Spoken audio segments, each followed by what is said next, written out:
Welcome back to the channel, everyone. Guess what? We get to talk about a couple more iPhones today and we get to compare them. Now, what's really interesting about these two iPhones is that they were released the same time, but also they are older and they've depreciated a lot in the used market. One more so maybe than the other one, but now that I think about it, they both depreciated quite a bit. And those two phones are the iPhone XR and the iPhone XS.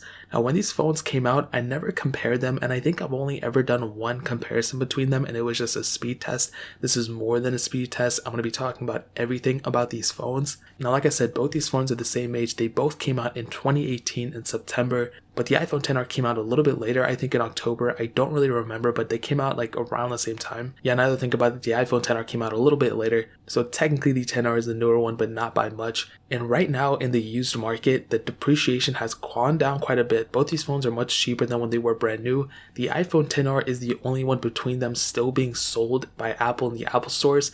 So it's still one of the only few iPhones Apple actually still carries that are older in the Apple store, which is pretty cool. Brand new, the iPhone XR costs $599, but on Amazon right now, the cheapest one I've been able to see is $447. Where the iPhone XS is not being sold by Apple anymore. It's currently, obviously you can only buy it in the used market, and that one is selling for about $530 on Amazon. So about an $80 to $90 difference between them. If you want to pick them up for the prices that I've already stated, you can check down in the links below, and I'll go ahead and link them down for the prices I just mentioned. And you can help support the channel at the same time. But looking on the front of both these phones, the iPhone XR has a 6.1-inch IPS panel. It's a liquid retina panel, whatever you want to make of it. It's 828 by 1792 resolution, and it's not a bad panel. When it first came out, I kind of hated on it, and I still kind of do. I wish it was OLED, but really the panel has kind of grown on me, and it's not as bad as I might have thought from the beginning with, especially looking at other even 1080p IPS panels. The iPhone XR panels are actually pretty decent, especially with True Tone technology.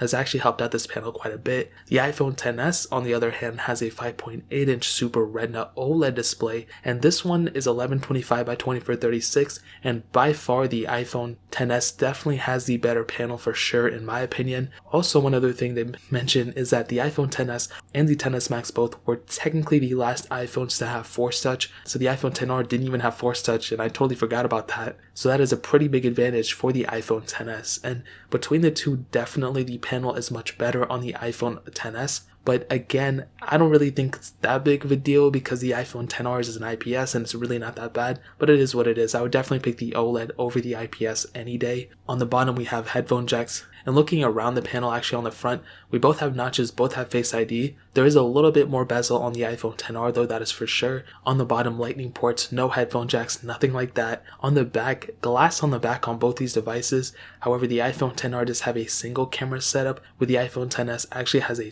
dual camera setup, so a pretty big difference right there. Obviously, the iPhone XS has an advantage in that standpoint for sure. The iPhone XS also has IP certification as well as the iPhone XR, but the iPhone XR has IP67 dust and water resistance.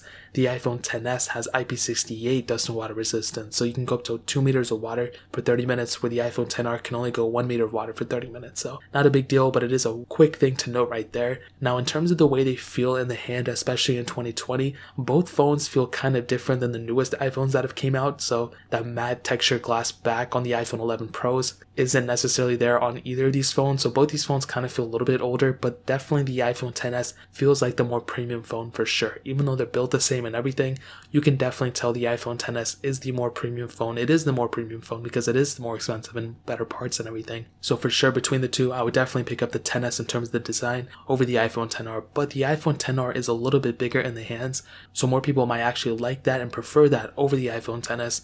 It is what it is, but that is a quick thing to know right there. And that pretty much covers it up in terms of the outside. Now, in terms of the software, both these phones are going to be lasting probably the exact same time.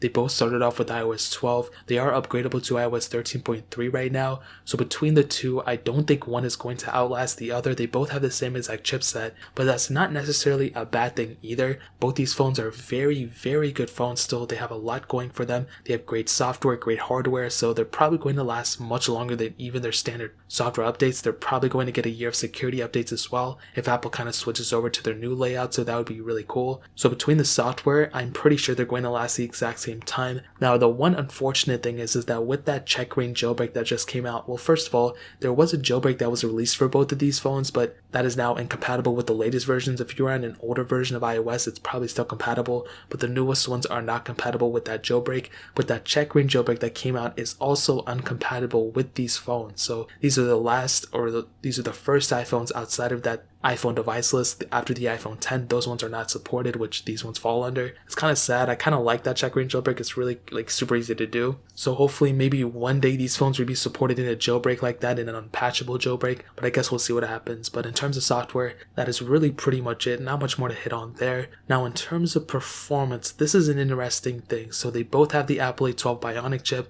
both have hexa-core CPUs. Now there were 3 different models of the iPhone XR, a 64, 128, and 256GB models, and all those models had 3GB of RAM, where the iPhone XS has 3 different models as well, the 64, 256, but a bigger 512GB variant, and all those models had 4GB of RAM. Now, between all of them, you might think the iPhone XS might have the advantage, and I think it does in terms of the RAM management standpoint, because it does have that extra gigabyte of RAM. Right now on iOS 13, in my experience, it really hasn't been that bad on either of these phones. I've extensively tested it on basically all iPhones that are compatible with it, including these phones, and I really haven't seen that big of an issue in terms of like apps crashing or whatever on these specific iPhones. Funny enough, the newest iPhones, the iPhone 11s, 11 Pros, and 11 Pro Maxes, those iPhones have a lot of issues with iOS 13 in terms of RAM management, but these iPhones don't have it, so I would definitely give the advantage to the iPhone XS for the RAM management portion. But what I can tell you is, in terms of the actually loading up the apps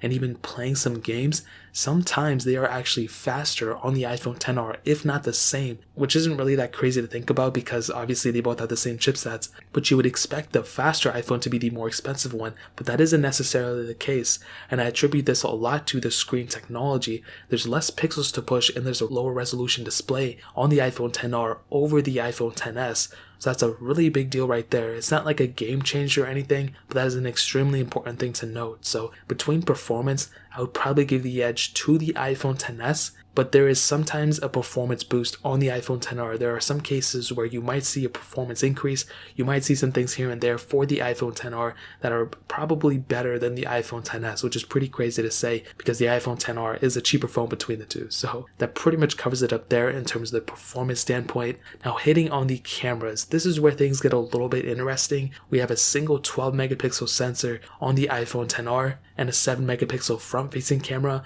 With the iPhone XS, we have 2 12 megapixel sensors and a front-facing 7 megapixel sensor as well. Both the cameras have basically the same type of technology on that front camera, 1080p at up to 60 frames, so not a big deal right there. But on the back camera, this is where things get really different between them. On the iPhone XR, we have that single camera setup where you can go 4K 60 frames. You have portrait mode, which is really cool as well. And I think the camera overall is really good. I think the technology is great. And I think it's much better than even some iPhones with dual camera setups, like the iPhone 7 Plus, for example. But when you go up to something like an iPhone XS with that telephoto lens, you can still do the same things as the XR, the 60 frames per second, the portrait mode, and all that stuff. But you have that extra capability of that telephoto lens. Now here's the most important thing. Going into the future, it's at least good to have at least a dual camera setup. That would definitely future-proof yourself, whether it's a telephoto lens or an ultra-wide sensor or both. That's even better. But if you at least have one or the other, that's going to future-proof yourself. With the iPhone XR, yes, the quality is great and video quality is great and everything, but you're lacking out on core features, hardware features that you can't get on a software update. And I've said this before and I'll say it again, that is one humongous advantage for the iPhone XS over the iPhone XR. So in terms of camera, yeah, the quality might be similar or whatever, but the iPhone XS will definitely have the advantage by having that extra camera sensor for sure. Now when they get off with the battery life, the iPhone XR has a 2,942 mAh battery, the iPhone XS has a 2,658 mAh battery. Both have wireless charging, which is really cool, but between them two, even in 2020, the iPhone XR definitely still wins for sure. You're getting basically, the same, you're getting a little bit lower performing phone with less RAM and all that, which it's not even that case. It's pretty much the same performance, if not better, on the iPhone XR. But with that screen, the screen is usually the thing that sucks up the most battery. It's a lower resolution display and it's an IPS panel. Most of the time, that definitely means it's going to save you battery life. And the iPhone XR was notorious for having really great battery life, and I love seeing that. The iPhone XS, they actually decreased the battery going from an iPhone X to the XS, which kind of sucked. But because it does have a smaller battery, but on top of that, technically better performing phone and also a higher resolution display, that definitely makes me give the edge to the iPhone XR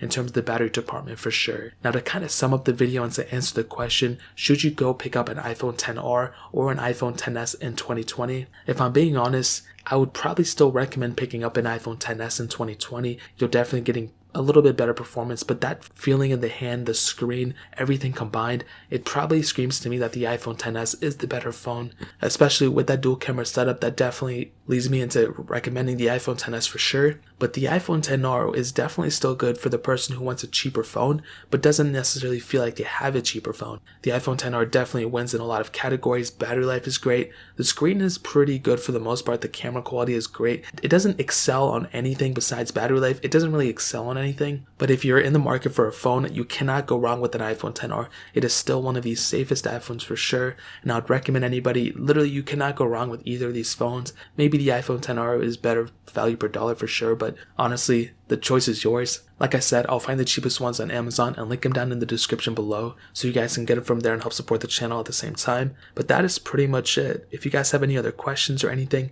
leave it down in the comment section as well. Hit that like button, that would mean so much, but definitely hit that subscribe button. Every single subscriber that we get really does count, so it'll mean so much if you guys can hit that. Also check out the other links down in the description as well. My Twitter, my Instagram, my second channel. All those links are linked down below. I'd really appreciate it if you guys could check it out. But more importantly than everything else, I love every single one of you guys. Hopefully I'll catch you guys in the next video. Peace out.